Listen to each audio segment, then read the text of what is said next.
Ya, tentang mengenai mengqadha puasa, ya memang ada masing-masing mazhab ada punya pandangan yang berbeda. Namun karena kita mayoritas di Indonesia adalah imam mazhab Syafi'i, maka nanti saya akan kasih jawabannya. Nah, ini pertama kita harus mengingat dulu tentang puasa. Ini puasa ini kan salah satu rukun Islam, ya kan, dimana ya kalau rukun Islam itu tidak terpenuhi maka hati-hati ya, apalagi dengan sengaja gitu ya. Ya jadi bagi akhwat atau teman-teman yang muslimah ya yang dirahmati oleh Allah Subhanahu wa taala, ketika bulan Ramadan datang terus ada juga halangan kita tidak bisa berpuasa karena udzur syar'i atau karena haid, maka catat terlebih dahulu. Catat ya, dicatat. Kenapa penting catat? Karena kita tidak tahu apakah kita mampu nanti untuk mengqadha'nya atau tidak. Ya. Maka pertama adalah kita harus mencatat. Catat berapa hari dari tanggal berapa sampai tanggal berapa. Atau misalnya ada juga mungkin kadang-kadang yang dimana dia masih ragu-ragu, Kak, aku tuh sudah sudah dari pagi, haidnya sebelum maghrib misalnya. Tanggung banget, aku nggak mau qadha. Kadang-kadang merasa ada keberatan seperti itu ya. Orang sebelum azan 5 menit ini udah ini gimana ini, ya mau gimana lagi gitu ya, tetap itu tercatat harus dipuasa atau harus diqadha ya. Atau misalnya di mana juga dia sudah bersuci kan di sebelum di pagi hari sudah bersuci, tahu-tahu mungkin masih keluar lagi darah haidnya mungkin setelah subuh atau jam 6 ataupun kadang-kadang sore gitu udah mau habis asar. Nah, kitanya kan udah pagi-pagi udah mandi suci, udah mandi hadas, sedangkan sedangkan udah ini lagi. Ini gitu apa enggak ya? Ini kadang-kadang bikin kita bingung. Hari-hari yang dimana kita bingung itu lebih baik atau lebih afdal kita menghitungkannya digantikan, lebih baik digantikan ya. Baik, ini kita sudah hitung, di mana juga sudah ada hari-hari yang kita ragu, kita sudah catat juga. Kita kumpulkan, misalnya kita untuk tahun 2021 ini atau 1442 ini kita 7 hari. Sudah catat 7 hari. Usahakan ketika nanti bulan Syawal atau setelah Lebaran itu langsung diqadhakan terlebih dahulu. Kak, nanti puasa Idnya gimana? Lebarannya gimana?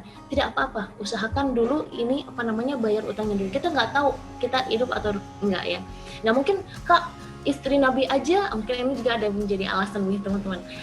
Kak, istri Nabi juga, saya pernah dengar hadis tuh, istri Nabi aja Siti Aisyah itu menunda juga sampai tahun Ramadan tahun berikutnya gitu ya, sebelum misalnya di bulan Sya'ban, bulan Rajab, bulan-bulan kayak gini nih. Nah ini kita beliau ini baru mengqadha puasanya. Iya, tidak, sebenarnya untuk bebas untuk kapan saja untuk mengqadhanya, bebas, tapi alangkah baiknya ketika ya lebih dipercepat ya, seperti itu. Nah terus kenapa saya bilang harus dicatat terus harus ditaruh di tempat yang jelas. Nah, harus taruh itu jelas. Misalnya yang punya suami kasih tahu nih, saya berapa hari nih, ditempelin tuh di tembok atau di mana gitu supaya kelihatan atau ketahuan. Nanti kalau udah puasa dicoret satu-satu sampai beres. Atau misalnya belum punya suami, masih punya orang tua, ditempelin di kaca. Pokoknya harus dilihat supaya apa? Supaya kita semangat untuk membayarnya. Ini adalah hutang.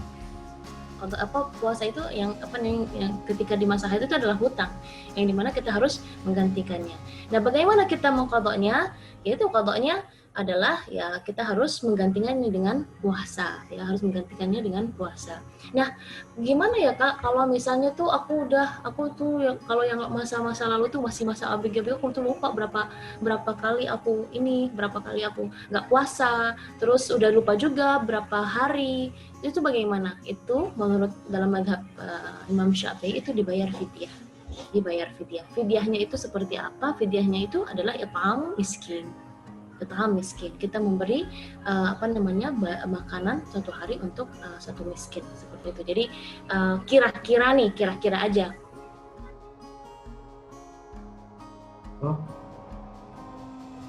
Kalau yang mungkin dari usia 18, 17 misalnya, kita ingat-ingat aja kita kapan pertama kali haid. Nah, terus biasa kita haid itu berapa hari? Nah, kita hitung biasanya, bukan yang beda-beda, enggak yang aneh-aneh, bukan. Kita misalnya berapa hari, 10 hari per setiap bulan, ya apa namanya masa haidnya, ya berarti hitung aja kurang lebih seperti itu. Jadi terus berapa tahun, tinggal dikali aja berapa tahun. Misalnya kalau misalnya sekarang umurnya 20 tahun, terus dia mulai haidnya misalnya dari 14 tahun, ya jadi hitung aja 14, 15, 16, 17, 18, 19, sama 20 udah sekarang gitu, berarti 6 tahun. Jadi hitung aja 10 hari dikali 6 tahun. Nah, berarti 60 hari. Nah, itu berarti 60 harus dia memberi makan kepada 60 orang. Seperti itu ya. Jadi kurang lebih seperti itu gambarannya ya. Jadi kadang-kadang ada yang bilang, aku tuh bukan hitungnya dari satu, kan kita haid kan nggak dari usia 1 ya, jangan salah. Itu berarti aku tuh udah 40 tahun kayak ini karena umurnya 40. Karena haidnya kan nggak dari usia 1 ya, harus dikurangin seperti itu. Baik, barakallahu fikum. Masya Allah, jadi tetap harus bayarkan yang kakak Nabila. Kak, boleh tanya nggak? Aku pengen tanya satu lagi ini mah. Ya. Aku sih yang ngalamin kalau misalnya fidyahnya itu, kalau misalnya fidyah itu kira-kira nilainya berapa Kak, nilai besarannya Kak? Ya, kita lihat Ahlul Madinah, kondisi satu kota. Misalnya kita di Indonesia ini kan dominannya kan makan nasi ya. Nah, satu makan nasi itu kira-kira berapa ribu? Untuk makan siang misalnya, itu aja makan siang, berapa ribu? Itu nasi sama lauknya untuk satu orang. Biasanya misalnya kurang lebih kalau nasi Padang 15.000 ya. Udah hitung aja 15.000. Itu tinggal dikali 15.000 per berapa hari yang kita Rabbani, gak pakai lama,